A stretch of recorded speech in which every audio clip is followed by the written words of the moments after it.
through a brick wall right now. That thing was awesome. It's great to be with you all tonight. Thanks for coming to hang out. A lot of family and friends. My wife and our 4-week-old baby are back here in the corner, so everyone say hi to Taylor and Jensen. When Kyle sent me a text last week and was like, hey, I got this mastermind coming up. It's the last one that you'll be doing before you head out of town. I was just like, I'm there, whatever you need. And then he was like, do you want to speak? I was like, yeah, sure. I'm there, whatever you need, Kyle, whatever you need. So really excited to be here. Tonight I'm going to be talking about networking and personal branding, two things that have been vital to a lot of the success that I've seen over the last really 3 years is what my career has been. So it's an interesting ride. We'll dive into a little bit more. So tonight there's 3 main things that I'll be talking about. The first is going to be defining our why of what we do. And first I'll begin talking about personal branding, and then I'll break into a little bit more of the networking and then how the two combine. We'll talk about creating a clear definition of our why and the how for what we do. And then next I'll talk about the focuses and the strategies for how we roll out personal brand strategy.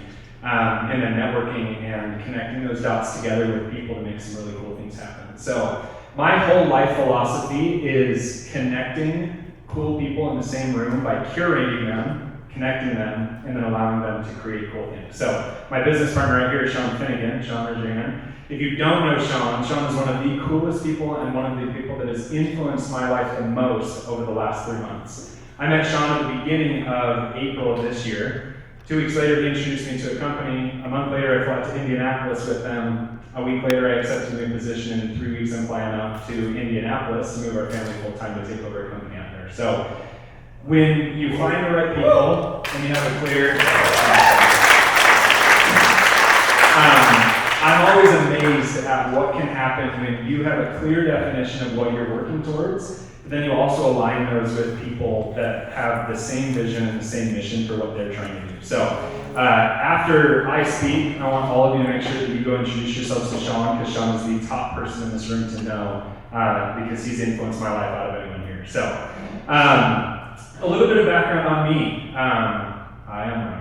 I started in social media when I was 13 years old, so 12 years ago. I worked with over 150 brands on social media strategy, customer acquisition, organic growth, everything all the way to currently I'm working as an advisor. There's a video game development company here in Utah. They were one of the main development studios that built Pokemon Go.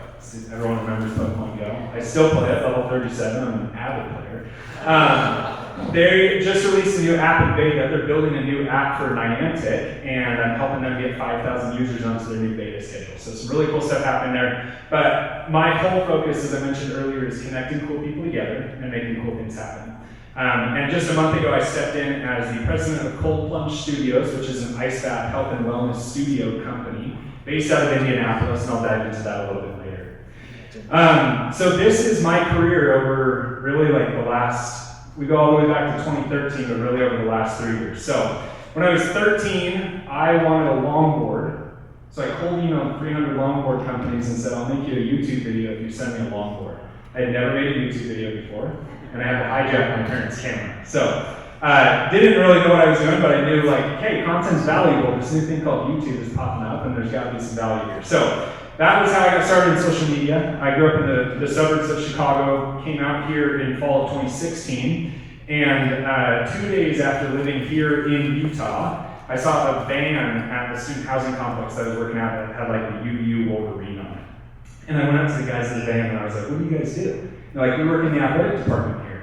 I was like, oh, that's sweet. Sports, college, cool stuff. Let's do it. So I thought I was like the cool guy in town because I at 18 made myself a business card. So I handed them my business card, and then the next thing you knew, I'd started an internship like a week later. And then that started my social media campaign working with them. And then about 3 months down the road after that, started a social media internship with The Killers, if you guys know the band The Killers. So that was like my first real big role in social media, was helping The Killers, which at the time had about 17 million followers across Instagram, Twitter, and Facebook, helping develop strategies and a bunch of stuff there. So left for 2 years, served the mission, and then came back and started as the social media director for UVU. So I don't believe in 5-year plans because 5 years ago I wanted to be a college athletic director. and I'm not on that path anymore. 3 years ago, I was making $12 an hour running the social media for UVU Athletics. I'm no longer making $12 an hour, which is nice. So the summer of 2020, after COVID, I dropped out of college and realized that I wanted to do this whole startup thing full time. So I got connected through someone that I had met through UVU. I got connected there. The CEO of this startup was the dad of one of the soccer players from UVU, and he was like, hey, I've seen some of the stuff that you've done for UVU. Have you ever thought about kind of breaking into different verticals and industries? So ended up going over there, did a year there, and then I started my personal TikTok account, and then I started doing social media consulting after kind of all of this started wrapping up and coming together. And then a year ago, I joined Silicon Slopes as their head of growth and biz dev. And then just a month ago, I joined the team out in Indianapolis. My partners are Devin Johnson, Cody Williams. Holy cow. This is how fresh it is, right, guys? Like it's 3 weeks. I'm still messing up all their names. You got Phil Williams, Devin Johnson, Cody Hartman. Thanks. These are some of the different industries that I've worked in. If there's an industry out there, I've done work in social media and I've done work in growth.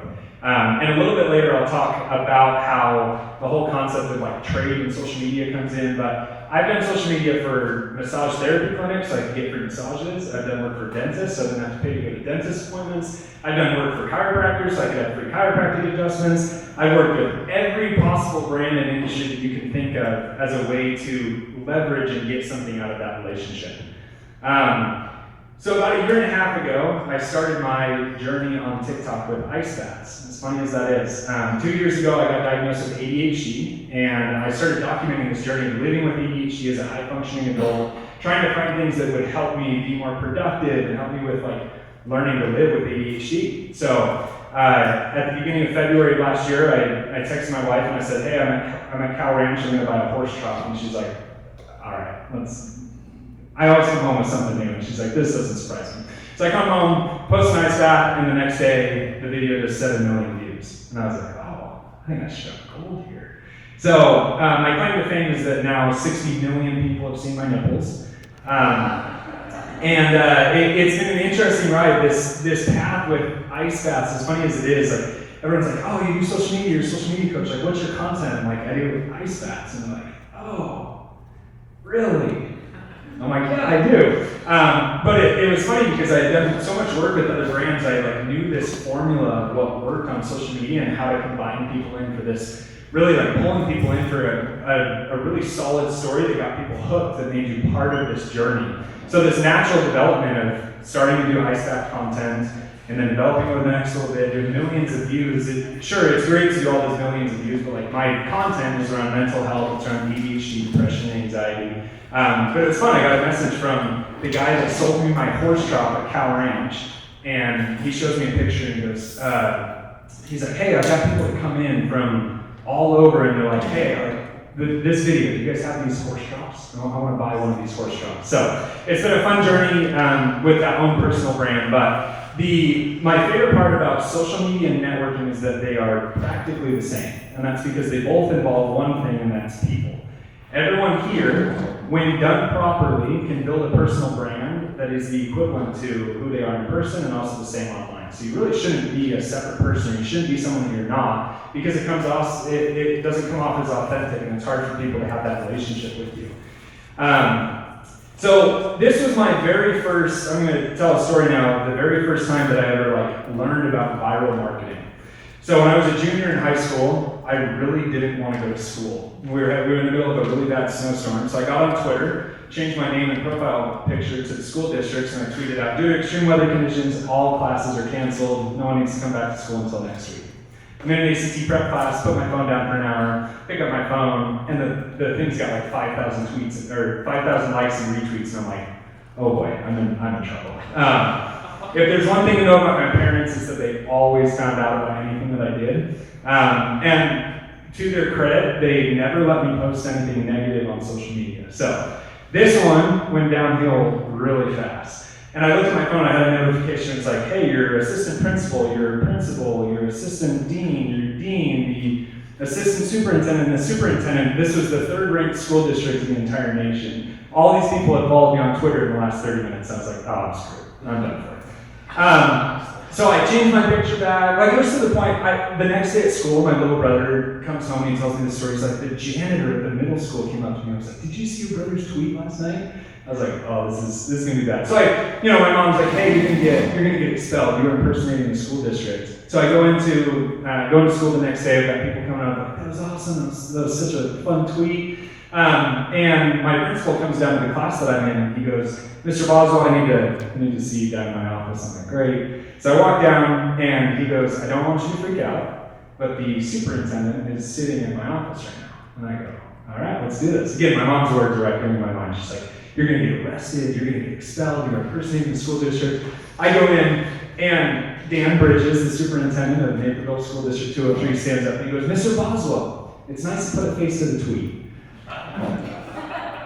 And he sits me down and he's like, let's talk. Your tweet, I saw a lot of tweets last night, but your tweet was by far, and he gets really serious. He goes, your tweet was by far the best tweet that I've ever seen. I was wondering if you would come work for me in the school district.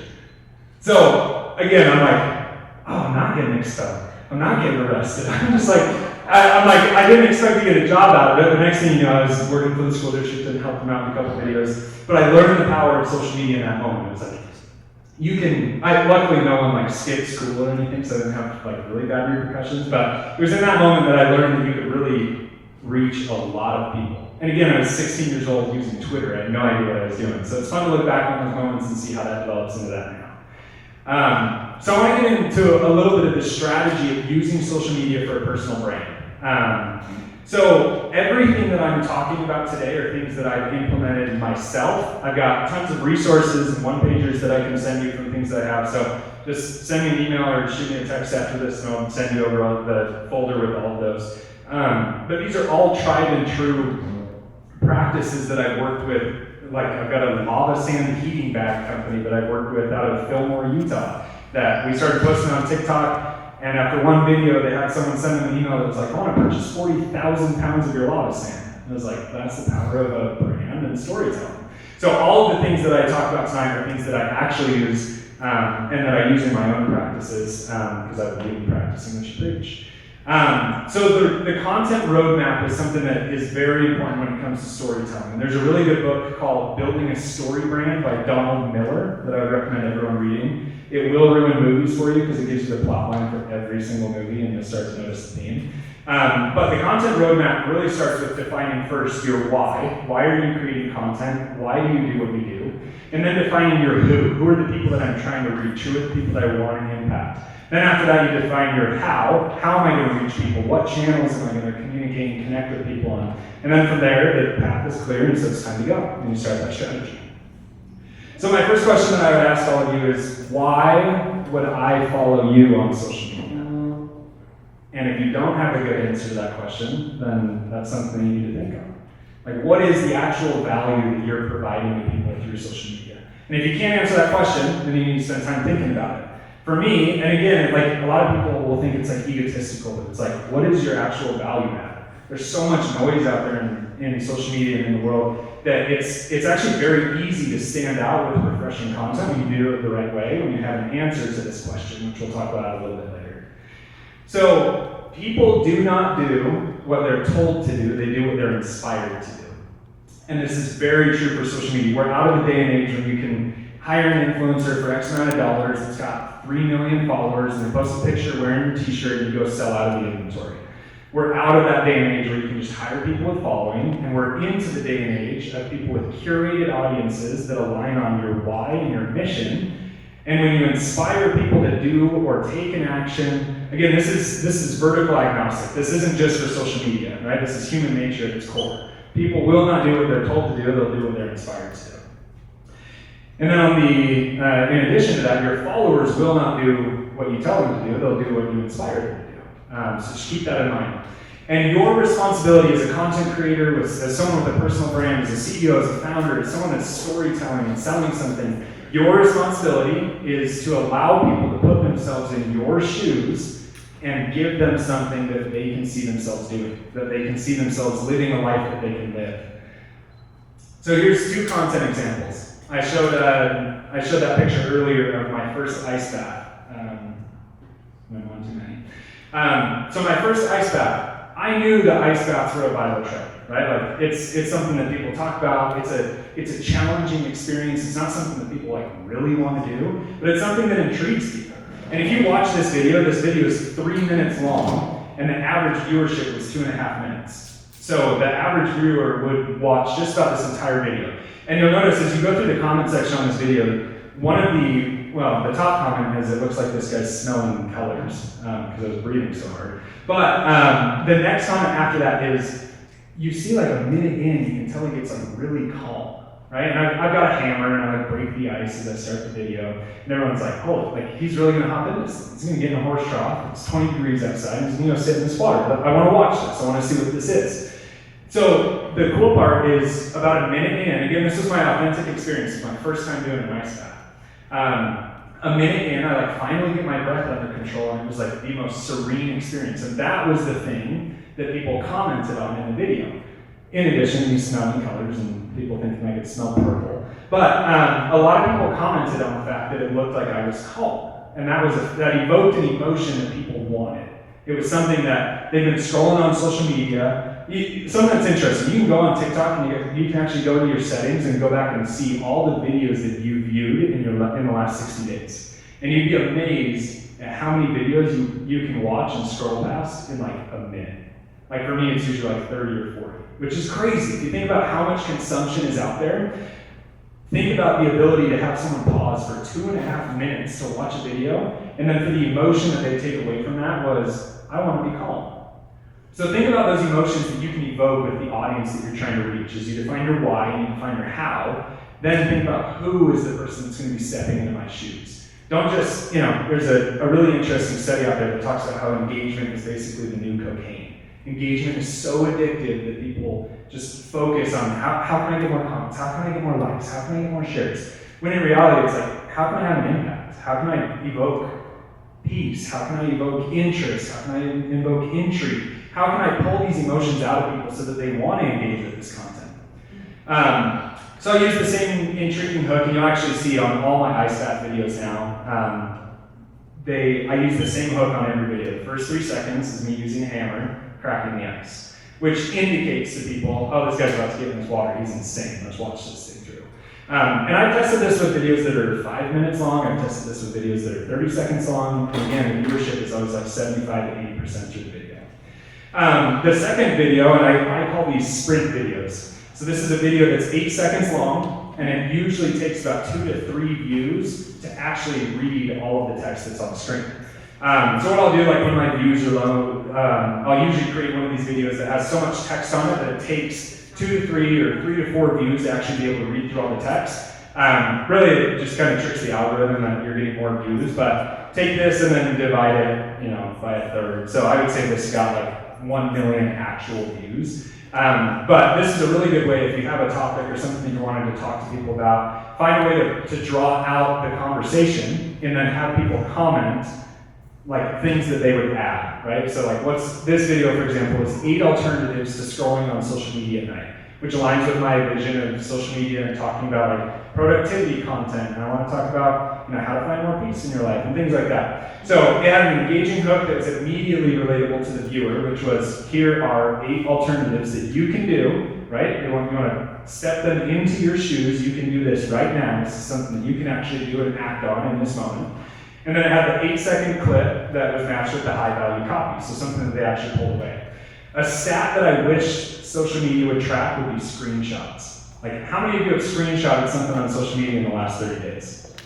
Right? Something that I always do, and she's here in the room, but Lindsay Ivy is really good, if you'll notice. A lot of her posts will all fit in one screenshot. So, no joke, I probably got like 5 or 10 of your posts screenshotted my camera roll right now.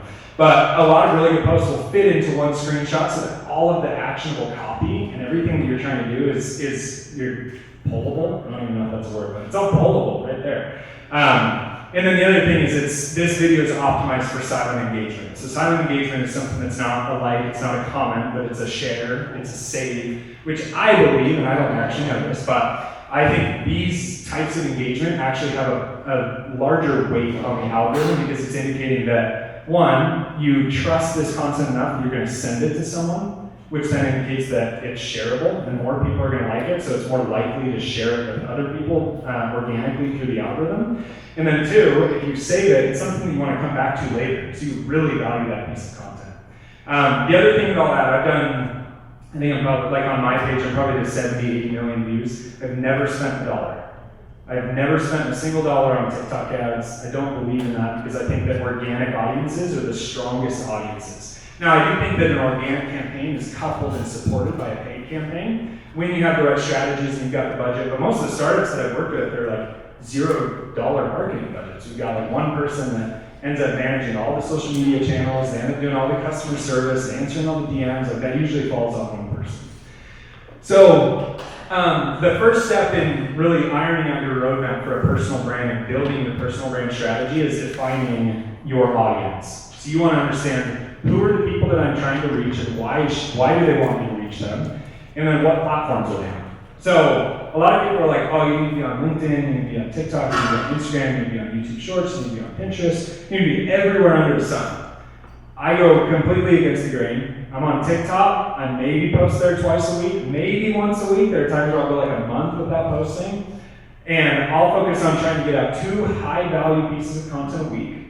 And then from there, I use an app called tickmate.app, and I literally just input the clip from TikTok and then it downloads it without the watermark, and then I upload it to Instagram, and those are the only channels that I use. For written copy, I use LinkedIn. I used to go really hard on Twitter, and I was just like, this is not worth my time. So really, the only 3 channels that I use, because I figured out that's where my people are Instagram, TikTok, and LinkedIn. So if anyone tells you that you need to be on every single channel, they don't actually know what they're doing. I promise you that you do not need to be everywhere. Now, if you've got a 50-person team, that's great. But if it's just you and you're building a personal brand, focus on where your people are. And then when you identify where those people are, your focus should be on educating them and helping them, and then converting them if you have a product or a service that you're trying to offer to them. So content phases, these 3 things work for the 3 different phases of content that you might be in. You're not making any content, but you would like to be making content. You're actively making content, or you're paying someone to make content for you. One of the best things that I just recently did was I hired a script writer, and I never thought that I would have done that, but hiring a script writer saves me an hour per video, and it also saves me all the mental energy of having to write a script for every single one of my videos. So my biggest downfall with content is taking the time to actually download my ADHD brain, put it on a single piece of paper, and then writing a script from it.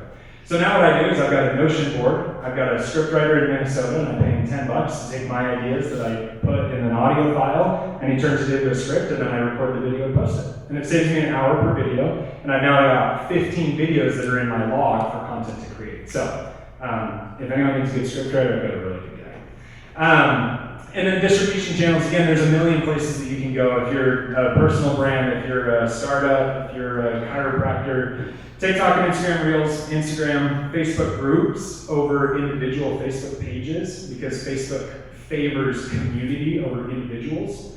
So if you've ever thought about creating a community somewhere and you want to do it on a social media platform, I would 100% recommend doing it on Facebook groups. And go back and look, if you guys are in any groups on Facebook, if you scroll through your feed, you'll notice that it's like 85% groups. It's really interesting. And then growth channels, if you have like a product that you're looking to launch, you can launch on Product Hunt, you've got Notion templates, different things like that. This is my favorite part about personal branding, are my 4 content pillars, or 4 focuses, or as I like to call them, your focuses. Really like puns. So your 4 content pillars, this helps you identify 4 things that you can talk about on a consistent basis. So this specifically was a page that I created for SaaS startups on how you can come up and generate ideas for content. So for that, it was problems that are solved by your product, problems that your team is facing, how you solve them, different product features, or the story of building your company and building in public. So these 4 content pillars help you have things to look back to so that you can create content. So these are my 4 pillars: mental health and ADHD, productivity tips, mindset and entrepreneurship, as I've added a new one, and then lifestyle. And again, these are all things that I've added into my own personal brand strategy. And every time I'm like lacking or need an idea for a piece of content, I always go back to these pillars and say, what's something that I've done in the last week related to one of these topics, and how can I create a 1-minute script about this topic? So an interesting TikTok stat. There's 1 billion monthly active users on the platform, and only 1 in 10 users ever post a video.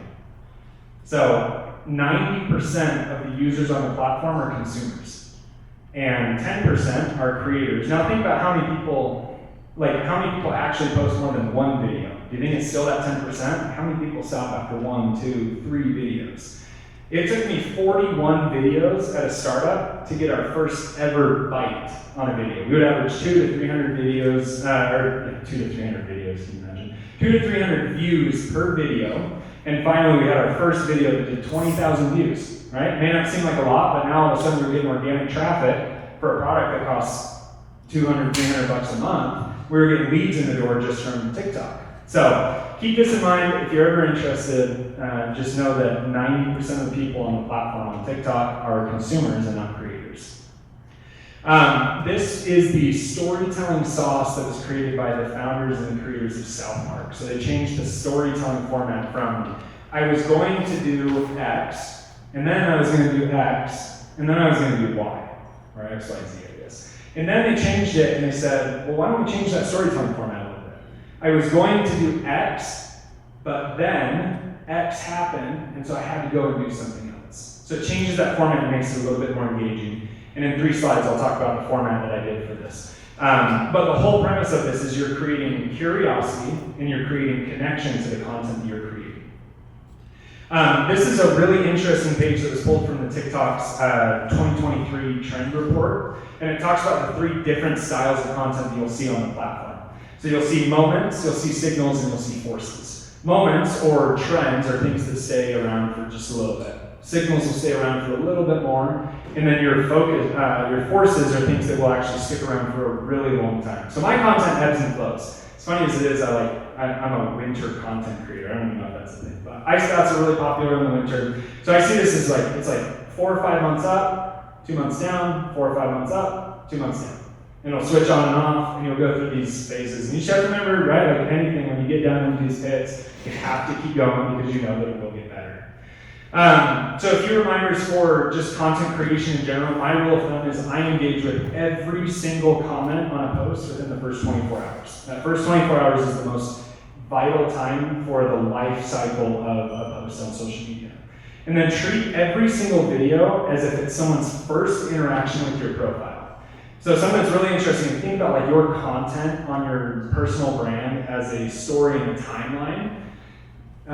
Someone may be coming in at the very beginning over here. Someone may be coming in halfway through. You don't want to ever exclude people or ostracize people from your content simply because they weren't following you 6 months before when you first started the trend.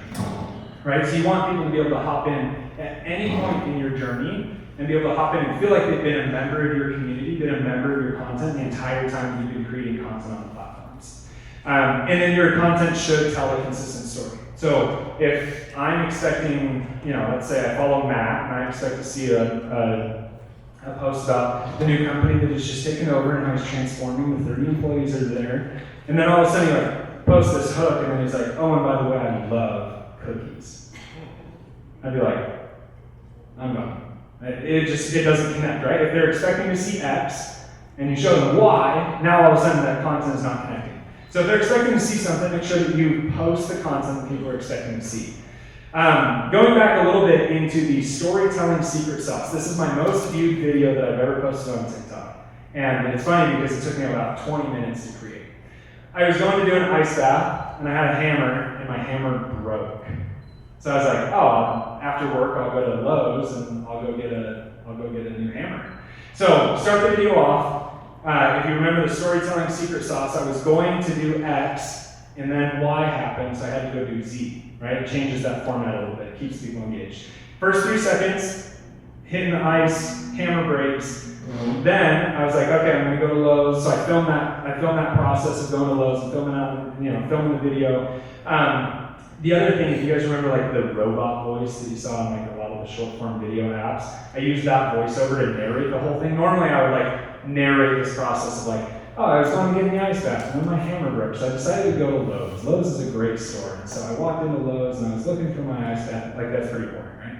But I used the viral voice trend, as kind of the voiceover, and you'll read through some of the comments, and it's like, oh, he used the voice. And it's like, I didn't really know that was a thing people noticed. But after that, go through the video, film a couple funny things. I filmed like a video of me swinging the hammer in the store, and everyone's like, oh, can you imagine the people watching back on the security video, seeing this guy swinging a hammer in the store?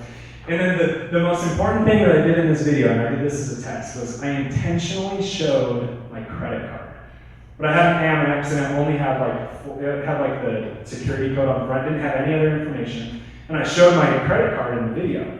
And if you read through the comments, all of the comments on that video are, hey, thanks for buying me a Lamborghini. Hey, thanks for, let me take my wife out to dinner. That was so fun, it was so nice of you. So like half the engagement on this video was because of a 1 second clip of me showing like half of my credit card. So there's things that you can like do to factor in, like doctor engagement a little bit. But really the most important thing is, what's the story that you're telling to people? Can they visualize themselves doing what you're doing in this moment? Can they visualize and connect with the story that you're telling? And then give them the opportunity to live that. So if you go back and look at the subsequent videos after this one that I posted, you'll notice that the views were really high because people saw this video and then they were like, oh, well, they got a new hammer, so he must be doing ice baths now.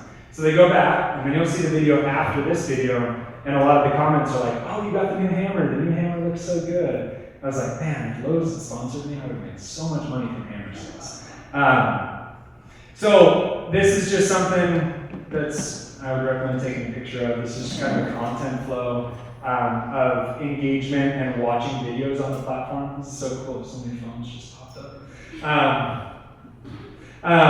So you'll see, like, this is kind of the natural progression, and really just thinking out the flow of content consumption on the platform. You post a video to the platform, a user will see the video, so they either visit your profile, they'll either watch the full video, they'll follow you right there on the platform, and they'll go to your profile and watch more videos, or they just ignore the video, they don't follow you, and then they see you down the line. So just an interesting thing, like if you think about marketing, it usually takes 6-7 touch points for someone to convert. The interesting thing with social is that like following you on social media is like one of those touch points. That's a big step. And you notice like the old day and age was like, hey, give us your email and we'll send you a 10% off coupon. It's like 10% off doesn't do it for me anymore. Give me 20, give me 30. I'll give you my email then.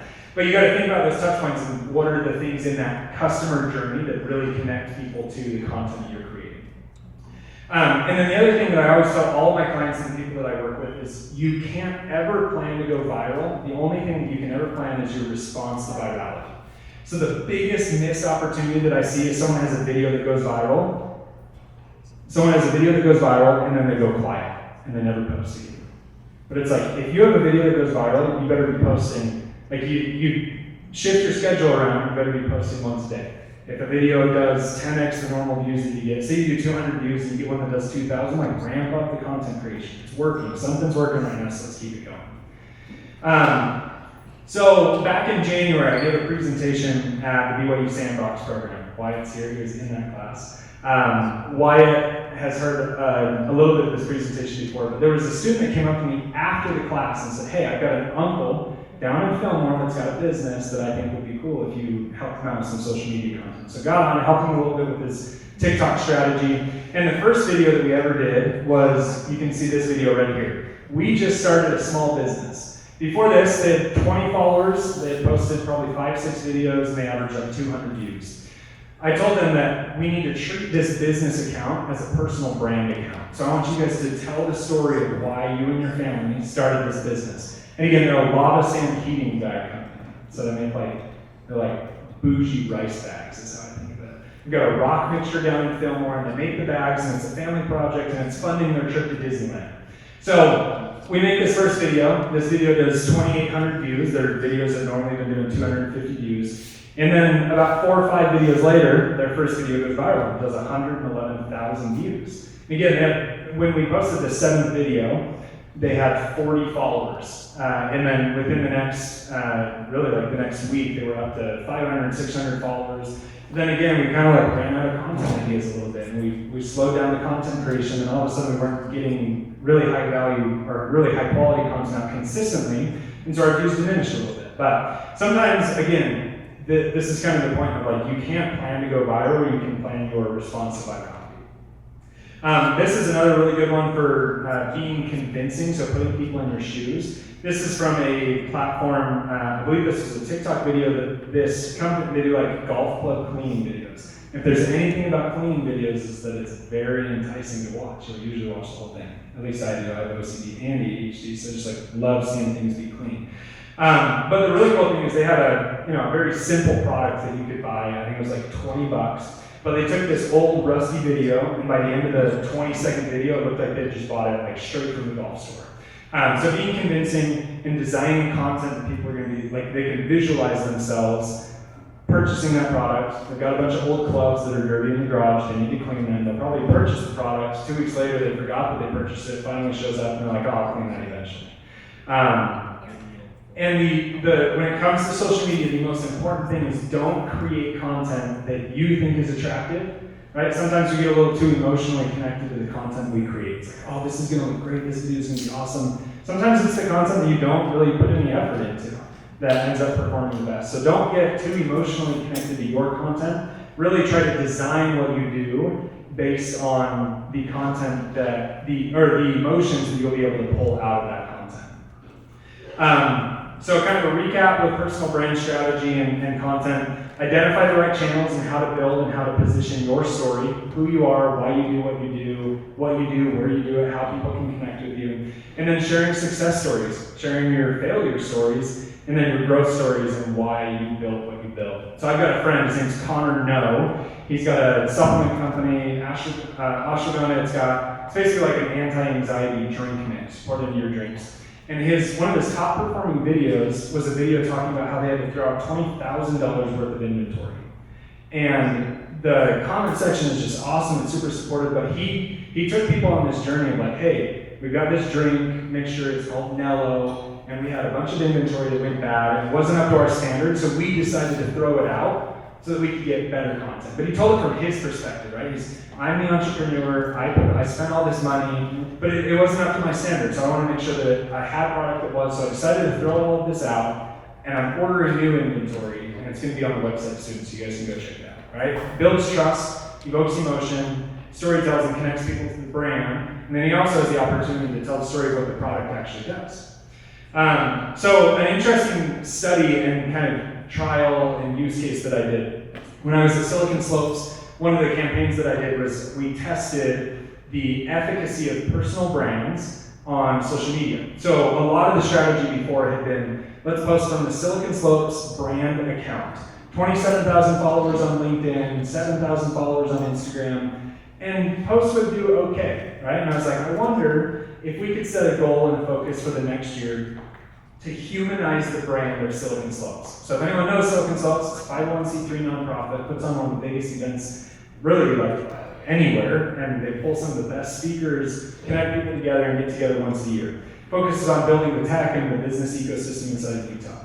So what we did is we tested and we focused on our executive team, Silicon Slopes, and we implemented a content strategy for those 3 profiles. And the 90 days previous on LinkedIn, which is where our primary audience was, we did 200,000 impressions. We changed those 3 accounts and implemented the strategies for those personal brands away from the business account. In the next 90 days, we did 1.2 million impressions. Just from simply posting from a personal approach rather than from a business approach. Because people connect with individuals, they don't connect with companies. Now maybe if you're, I can't remember the comedian who's like, what do you stand for, bagel bites? Like people don't really connect with companies, they connect with the individuals that are behind them.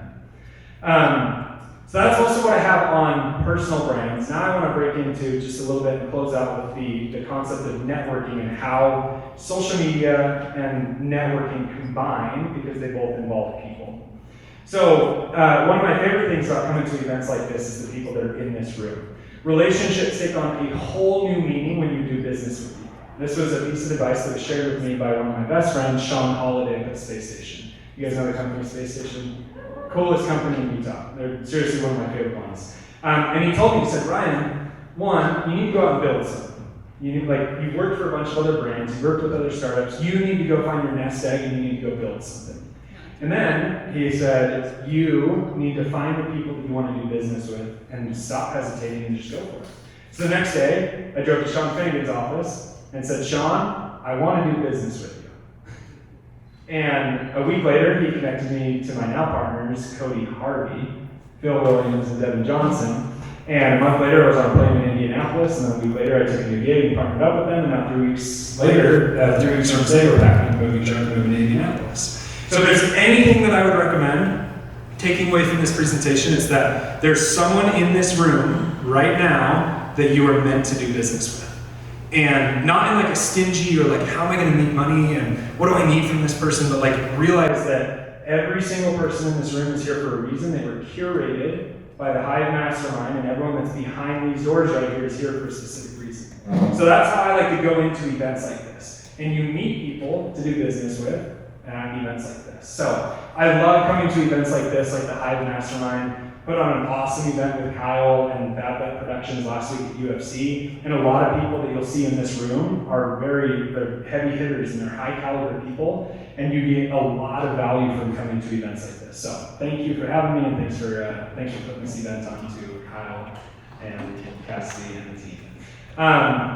So 2 books. I'm a book nerd as of the last 6 months because I hated reading in college because I never got to read books that I liked. And now I've got too many books at our house. But my whole premise for networking and every single thing that has happened to me has come from these 2 books that I'm about to share. So I would recommend scanning this QR code, purchasing these books, because it's the best $20 that you'll ever spend in your life. This one is called The Power of Who, and it's by Bob Bedine. This whole book talks about how every single person that you need to know, you already know. And anyone that you don't know, you'll meet through someone that you do know. And then the next book is a book called Who Not How by Dan Sullivan and Dr. Benjamin Hardy. This is the #1 book that I recommend people that ask me the question of how do I accomplish more in my life? And it's not by doing more, it's by knowing more people. So the whole premise of this book, Who Not How, is rather than being mediocre at 50 things, be really good at one thing. And then have who's in your life for the rest of the things that you need. Right? So Wyatt's my web developer guy. I've got Hayden back here who played basketball at UVU when I ran the social media there, and now we work on a bunch of affiliate deals with what he's working on over at Keentech. Brandon, we worked at UVU together, we've been friends for 7 years, we go golfing together, right? And anything that they need, I help them out and send people over to them, and we connect people together. Sean Finnegan's my go-to. Matt Moody is my workout partner halfway, we end up seeing each other at the gym like 5 in the morning every year. Shay Swenson, one of my best friends, who just walked in through the back door. I met him a month and a half ago, and half the things that are the coolest things that I would write down and say, this is the coolest thing I've ever done in my life, has involved Shay. And so you find the right people who are really good at individual things, and then figure out how you combine that into your network of who's. And so this was how I learned, one, I knew that I was good at social media, and I could leverage that. And so what did I do? I wanted free massages, I wanted free chiropractor visits, I wanted free dentist appointments, I wanted free gear, I wanted free swag, so I would reach out to companies and I would be their who. And I would create content for them and help them with their strategies. And I used to be a little bit more in the trenches, right? Like I would do UGC videos and I would help people out. But now we just hop on a call and talk strategy. And that's enough of a value exchange where people will take the ideas that you have and people just want to talk. So what I would recommend is read these 2 books and understand how you can be a who for someone, and then recognize that everyone that you need to know can be met through the people that are in this room and directly around you. Networking at events. A lot of people ask me this question, what do you do when you go to networking events? And it's like, well, I don't really know. So I had to sit down and think through what I do. About a month and a half ago, I started really leaning into this. I don't like to systemize things too much, but anytime I go to an event where I don't know anyone, I fall back and my backup plan is to ask people 2 questions. 1, what are you working on? And 2, what problems are you facing to grow? And these were 2 questions that were taught to me by Landon Ainge. Landon, raise your hand. A little bit higher. Thank you. Landon and I really talked for like the first time at an All-Star Weekend event. It was a lunch. It was like the Saturday of All-Star Weekend. And I asked Landon this. I was like, Landon, what do you do when you come to these events? There's a lot of heavy hitters in this room. I don't really feel qualified to be here. And he's like, I ask people what problems they're facing to grow. What are they doing that's exciting? And I have 10x my network by asking these 2 questions because of what Landon taught me a couple months ago. So, point in case, I go out to Indianapolis a month and a half ago. I know 1 person going into the weekend. And I talked to him 1 time on the phone for 20 minutes and 1 time on the phone for 9 minutes. And I fly out to Indianapolis, I'm there for VCon, and I walk away with 30 new contacts. And I walk away with new relationships and things that we're going to be doing.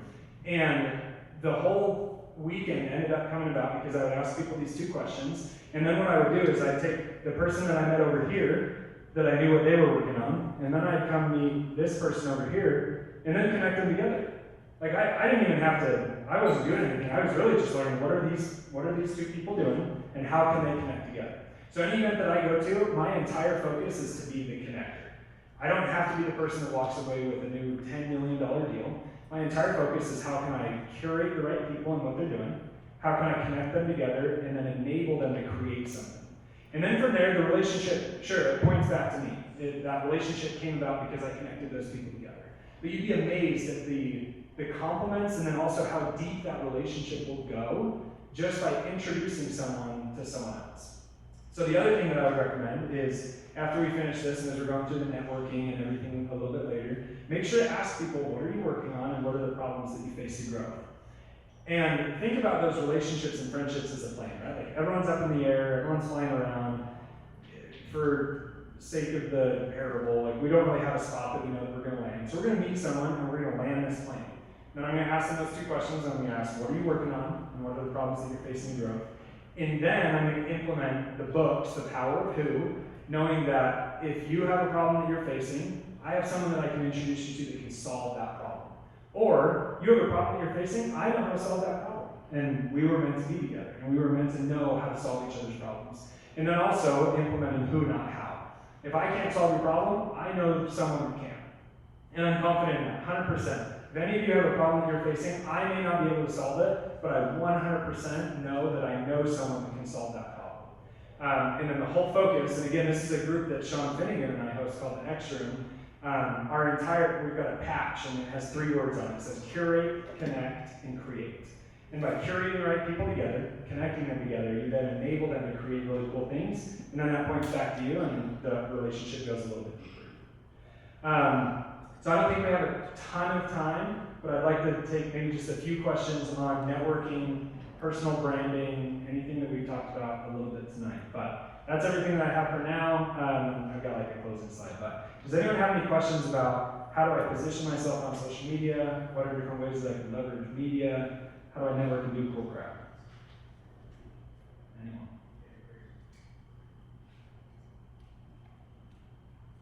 I got a question. Thanks, Jordan. What's the granular number of something going viral? Like, is it like the first million, 100,000? Like, what makes it?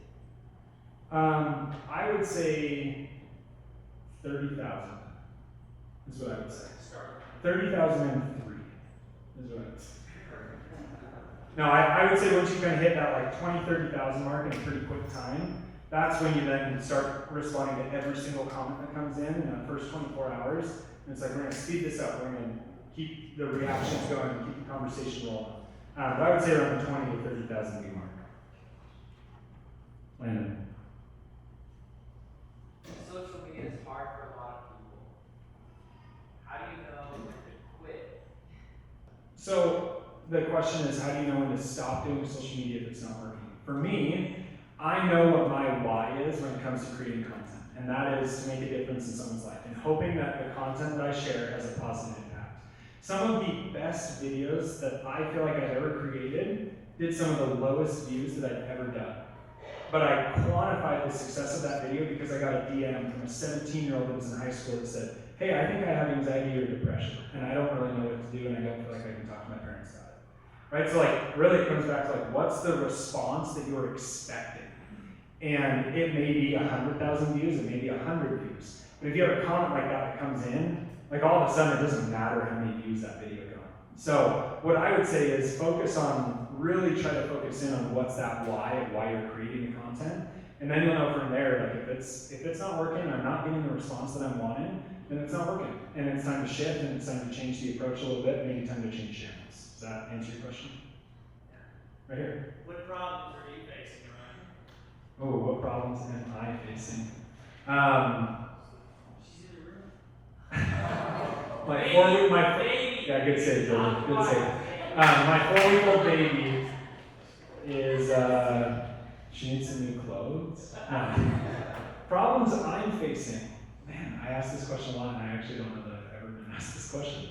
I would say the number one problem that I'm facing, and I wouldn't really call it a problem, but I'd call it an obstacle, is I'm fundraising for the first time.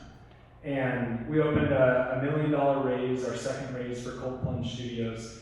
And really what I'm looking for is connections to the right strategic investors that would be interested in coming in as partners.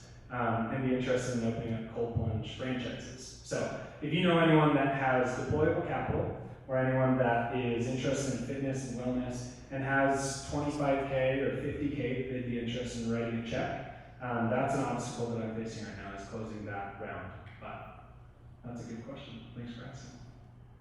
Anyone else? Amy? Okay, tell us, what are the tricks to overcoming the algorithm or making it a friend? Will you say that one more time? Sorry. How do you make the algorithm your friend? How do you make the algorithm your friend? I would say the number one way to make the algorithm your friend is to treat it like a friend and treat it like an individual. And don't focus on how do I trick the algorithm? How do I, there are things that you can do. Like for example, I guess if I were to say how do you make the algorithm your friend, you focus on what you actually write in the post, the captions, the keywords, and the hashtags. So for example, I did a little test. I love golfing, and I wanted to get free golf in Utah. So I started a Utah golf TikTok. And I did it as a test. I was like, I wonder if I can build a geographical-based audience. Went from 0 to 1,500 followers in 3 weeks, and averaged about 40 to 50,000 views on per video. And at the end of that 3 weeks, I looked and we had a 99.3% follower rate in the state of Utah for that Utah golf TikTok.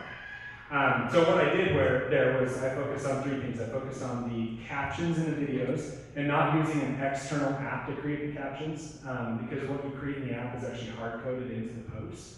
So all of that, all the keywords, all the, the trigger words that you're using are all metadata that are coded into the actual post, which are then indicators or signals to the algorithm of who it should serve to. So I focused on the captions in the post. I focused on the actual caption, at the bottom of the post, and then I focused on the cover that I would create on TikTok. So those are the 3 things that I focused on. We're just what are the things that the platform actually wants you to do to create this piece of content, and how can I do it in the app rather than using an external app? But I would say that's how you make the algorithm your friend. Does that answer your question? So just as kind of like recap action items, what we talked about today, clearly identifying your target audience and your why. You focus on creating experiences and moments, and then dive deep into your connections. Dive deep into, if there's someone that you know that's here tonight, build that relationship and take it one level deeper. Strengthen that friendship. Figure out what is a problem that you're solving. How can I help this person do one more thing? And how can I be the solution for someone else? And then connect all of that back to your why. So that's all I have for today. I appreciate everyone for coming tonight. It was great to be with you all. I'll be moving out to Indianapolis in 3 weeks, but I'll be back frequently. And that's all. Thanks.